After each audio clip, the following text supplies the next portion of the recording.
So here's a question that says, if the sine of an angle is 3 over 5, and the cosine of an angle is negative 4 over 5, the terminal side is in quadrant 2, find the remaining 4 trig functions for that angle. Okay? So let's think about what's going on. Okay? It says the terminal side of the angle is in quadrant 2. So immediately in my mind, I have some picture that if I were to build an angle in standard position here, it has its initial side along this axis, and they're telling me somewhere in quadrant 2 is the terminal side. Okay. Now remember, we talked about once you know it's in quadrant 2, you don't really use this big angle right here, right? What you do is you use this reference angle right here, and you build a right triangle back down to the x-axis. And this is the angle that you're calculating the sine, the cosine, or the tangent of. Okay? So they're telling you at this position, with that triangle that you can see, that you already know a couple of things. The sine of the angle is 3 over 5. So sine, remember, is the y-coordinate over the radius of the circle, or its opposite over hypotenuse, okay? Which means it's this over this. And remember that the radius, or the hypotenuse, is always positive, okay, because it's not indicating a direction. It's just a radius of a circle. But that the x and the y coordinates, or the legs of the triangles, are measured in this case with negatives, not because the distance is negative, but because now that we're on a coordinate plane, those distances have some direction to them. We want to indicate that direction with the positive or the negative. That's what makes this angle over here different from the same angle in one of the other quadrants, is what's labeled as a negative and what's labeled as a positive. Okay? So then they tell me that the cosine of the angle is negative 4 over 5. Now, technically, extra information. I mean, it's really helpful information. But I should have totally known that this other side should be a negative 4. How should I know that? Julia? Good. Good. So two things.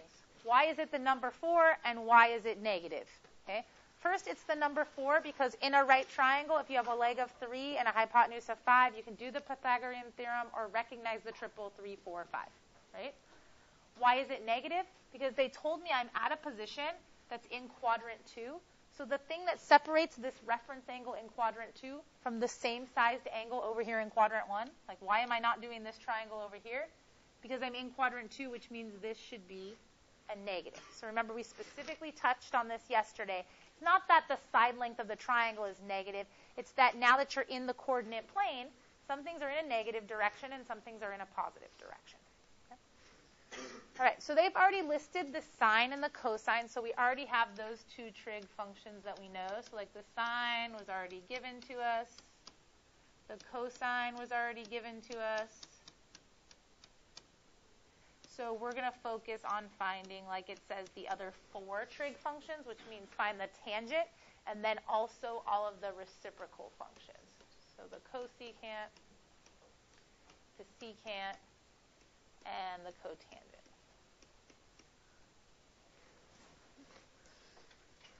All right, so what is my tangent? Julia? Good.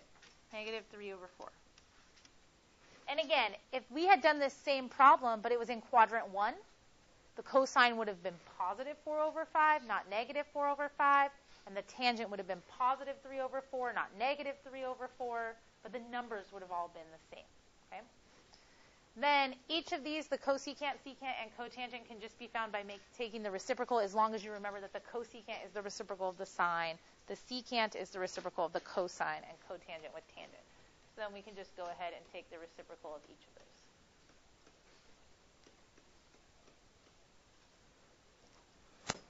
Yes, Claire. When you did the tangent, negative 3 over 4, yes. did you only do the negative because the negative 4 was negative, so yes. it's not like negative 3 over 5? Right, yeah. So a fraction is just a negative fraction if it has one negative value in there. So the fact that the tangent is the y over the x, I just know the tangent in this case will be negative. I wasn't trying to associate the negative with the 3 specifically or the 4. Other questions? No? don't you guys try this one? Same type of idea. You have a sine of negative root 2 over 2 and a cosine of negative root 2 over 2 with the terminal side in quadrant 3. And you're going to find the other 4 trig functions. So if you feel good at this, I would advise you to try it by yourself to see if you can get through the whole problem beginning to end fine. If not, you're sitting in a group, you have a person next to you and 3 other people around you that can help you. Or if you're really struggling, I can help you as well. Okay. A comment about something that came up about where you draw the angle. So I just want to emphasize that these reference angles, right? Because really, if I'm over here in quadrant 3, this is a big angle, something that's not in a right triangle, but all of our stuff is based on kind of building a right triangle from there. Remember, we called it a reference angle when it's not really the giant angle we're using, but it has the same information associated with it. Those reference angles, the angles that they're referring to for the sine and the cosine, are always a central angle, so always around the center right here, and they always connect the terminal side of your angle back to the x-axis, okay? So that's always the angle that they're referring to when they say sine of theta, cosine of theta, whatever. It's the reference angle, and the reference angle is always the angle from your terminal side back to the x-axis. So you cannot pick the angle between the terminal side and the y-axis, not because you're not allowed to do that mathematically and build a right triangle, but because that doesn't put it in the standard position about what everyone else is talking about when they're listing the sine and the cosine. They're using this perspective, and that's understood because of the standard positions of the angles, okay? So if you do it there, you're kind of creating your own little, like, twisted world, okay? Which is fine mathematically if you made a big note about that that's how you're doing it and someone understood that. But if you're doing it for the purpose of us all talking about it and knowing that it's in the same place, we need to use the reference angle that connects the terminal side back to the x-axis, okay? If you do it the other way, what happens is you mix up the sine and the cosine because things are in different places, okay? So if I were building a triangle, that's where I would build the triangle. And this is the angle that they would be talking about for the sine of the angle and the cosine of the angle and stuff like that. Okay. All right, so the sine of the angle is negative root 2 over 2. And again, they didn't have to tell me this, but the cosine of the angle is negative root 2 over 2 also. Okay. I could have figured that out on my own. All right. We could actually know what the angle is in this case. Does anybody know how? It's kind of a side note, but Sean?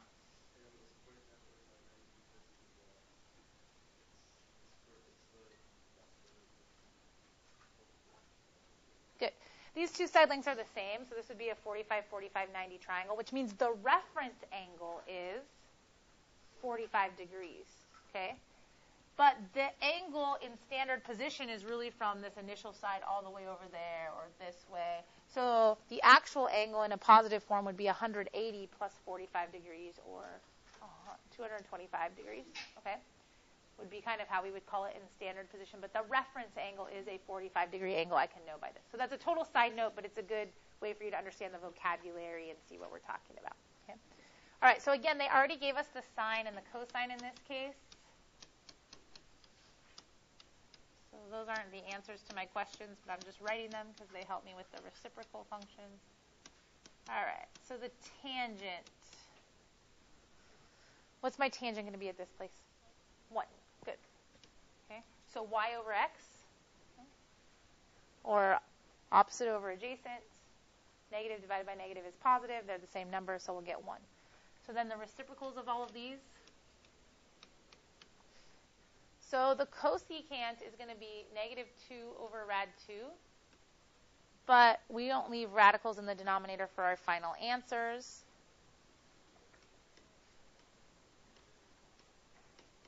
So we get 2 rad 2 over 2, still negative. The 2's cancel out, so we basically get negative rad 2. Okay? So this was me understanding the reciprocal, and the rest of this was the algebra I'm supposed to know to rationalize denominators. So then the secant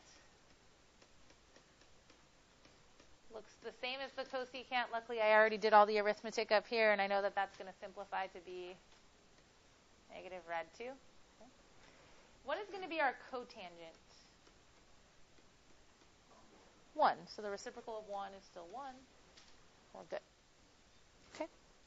Is this all right with everybody? So they could give us a degree that could lead us to a position. They can give us a point that can put us in a position. Or they can tell us something about the sine and the cosine to help us determine our position. And once we have that position, we want to find our reference angle. And then from there, we can find the different trig function values. Michelle? No, so Monet was asking the same thing. She goes, I've got it figured out with the diagram. I don't like the diagram. That's fine. I'm going to continue to do both. The way that the trig is going to work eventually, like Dana knows, because I was looking at her little circle over there that she's working on memorizing. Eventually, we're going to want to know the unit circle. Like, teachers give timed tests. Have you heard about this? They pass out this unit. Have you talked to anyone about trig in, like, pre-calc or something like this? They pass out this, like, unit circle, and then, like, you got to fill in all the information. I'm not a big one for, like, timed tests. Because my thing is, I tell you guys, is my memory really good? No. This doll always has, like, I can't memorize it, so I'll figure it out kind of method, right? So that's why I continue to draw the pictures, because there's going to eventually be a bunch of information we have memorized, so to speak. But the way we have it memorized, depending on how good of a memorizer we are, might involve some sketching and figuring things out along the way. So we'll continue to do both. And the places where you've caught on numerically to what's happening and you can do it that way is totally fine. Just as long as if you got stuck, you feel like you have an alternative method you could try as well. Okay? Is that all right with everybody? Okay. All right. So now it says find the exact value of each trig function. So first of all, exact value. What's the exact value of 1 over 2? 0.5. Or 1 over 2, right? Fair enough? That's okay? What's the exact value of 1 over 3?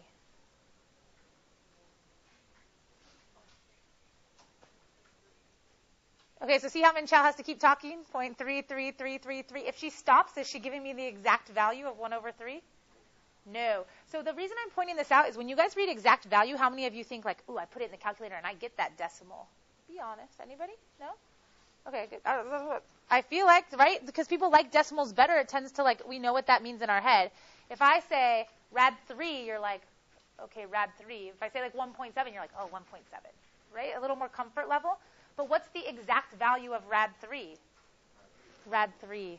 Okay? So don't be confused by directions. When they say exact value, unless like 0.5 really is exactly 1/2, then I have the option to write it either way. But if my answer is rad 3, I don't have the option to put that in a calculator and cut it off somewhere and say that's the exact value because it's a never-ending non-repeating decimal because it's irrational. Rad 3 is the exact value. We just usually aren't as comfortable with that. So we think exact is like hold that calculator and love it, but it's not.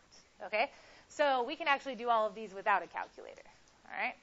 Now, how do I find the tangent of 300 degrees? So some of you already put it in your calculator and you're like, I have an answer. Yes, done. Okay.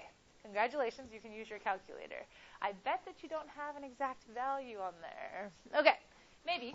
Depends on what we're asking. Okay? But we can actually do this by hand, and I would ask this question on a non-calculator portion of your test because I would expect you to figure this out. Okay? Even though it might seem ridiculous.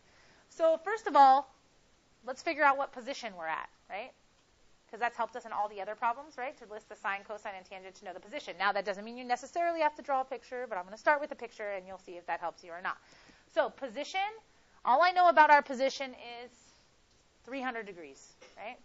So I got to think about where 300 degrees is. Okay? What quadrant does that put me in? 4? Okay. So, it's somewhere over here. 300 degrees. I'm not being accurate. I just drew something in quadrant 4 because I know that that's where it belongs. Okay?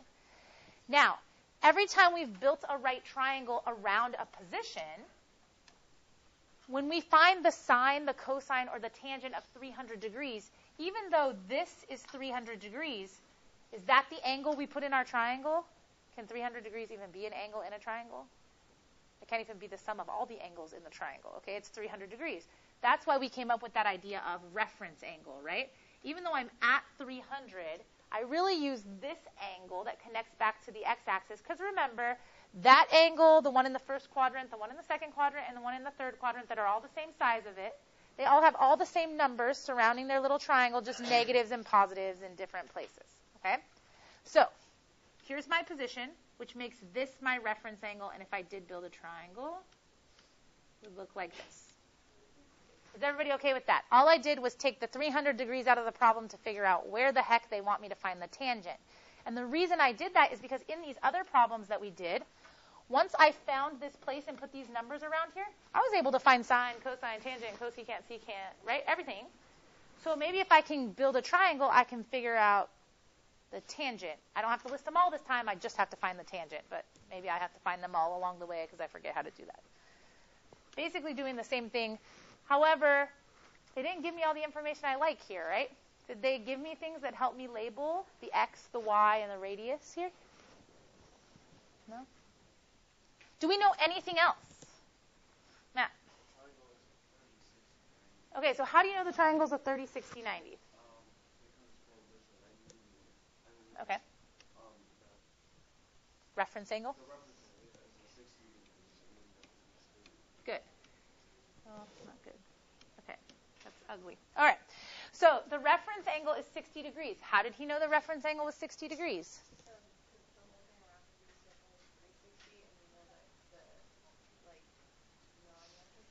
Uh-huh.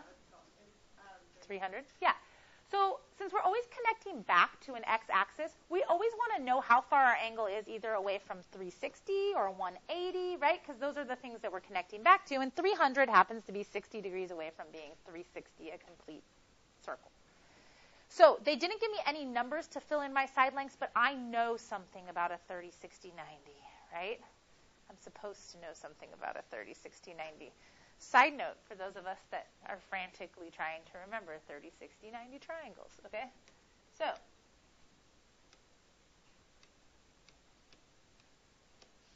in the 30, 60, 90, there is a short leg, a longer leg, and then there is the hypotenuse, okay?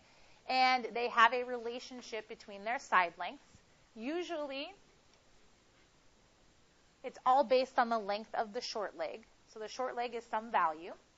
How do you find the longer leg based on that value? Anybody remember? Sean? Okay, that's the hypotenuse. So the hypotenuse is double the short leg. Raven? Yes. And the longer leg is rad 3 times that number. Okay? That's really ugly, right? Yeah? Whatever. I'm just going to go put that stuff over here, okay? So across from the 30 is the short leg. I called it n up there because I was trying to pick a variable that wouldn't interfere with our stuff that's over here. Okay, so I'm going to go ahead and fill it in like that on here first, and then we'll decipher if you guys want to call it something else or something, okay? So across from the 30 is the short leg. Across from the 60 is the longer leg, which is the short leg times rad 3. And across from the 90 is the hypotenuse, which is double the short leg. Now, the thing that differentiates 300 degrees from 30 degrees is having the negatives in the right spot, right? So don't forget when we fill in our position to identify anything that should be negative on the coordinate plane. The radius, okay, or the hypotenuse here is always going to be positive. Do my x or y distances need to be negative if I'm positioned here in the fourth quadrant? The y should be negative, right? Because to get to this point in the fourth quadrant, it would be a positive x value and then a negative y value, correct? Okay? So I'm just going to put a negative in front of there so I don't forget. Is that okay with everybody? Yeah? All right, so now you can rely on your y over r, x over r, y over x knowledge with n being the x distance because it's horizontal and negative n rad 3 being the y distance and 2n being the radius. Or you can use opposite over hypotenuse, adjacent over hypotenuse if you use the reference angle, okay? They kind of mesh together at some point, right? So we don't have to find all 6 trig functions in this case. Which one were we trying to find? The tangent. And so some of you might be like, Estelle, this is stupid. This isn't going to work. You got all these n's in the problem. How am I going to find the exact value? But what's going to happen right now, whether you try to find the sine, cosine, tangent, cosecant, secant, or cotangent of this angle, can anybody tell me what's going to happen when you put together that trig ratio? Raymond? The ends are going to cancel out because no matter which ratio I build right now, the ratio is always one side of the triangle over the other, another side of the triangle, right? And all these triangle sides have what in common? N. So when I put one over the other, what's going to happen? That common factor is going to cancel out. And I'm going to be left with a numerical value that is the exact value of the tangent of 300 degrees. Okay? So the tangent at 300 degrees, so you're either thinking tangent is y value over x value, and you're going to pick it out that way, or opposite over adjacent. They are the same thing once we visualize it this way. Either way, we get negative n rad 3 over n. The n's cancel out, and that leaves us with negative rad 3. Julia's checking on the calculator for me. Julia, is negative rad 3 the same thing as tangent of 300 degrees? Yeah, it is. See? Amazing. Okay. Who would have thought? All this mathematical knowledge. It's going to explode right now. All right. So, see if you guys can do the following. Part B. Can you find the sine of negative 225 degrees? Now, I will tell you, I have been very deliberate. It wouldn't have been fair for me to ask you the other question if the number was 310 degrees. Okay? Why would that not have been fair? Because then you would only know it was like a, what would it have been? A 50, 40, 90? I don't know anything about those. Maybe you guys do if you spent some time studying ratios in the 50, 40, 90 triangle. But I haven't. So I don't know anything about that. So if I do expect you to do this by hand without giving you any numerical values, what kind of triangles do I probably have to use? Special right triangles at this point, right? And so it turns out all the things we're going to memorize later that I talked about how we're going to memorize this whole big thing, you know, is all going to be based on 30, 60, 90s and 45, 45, 90 triangles. Okay?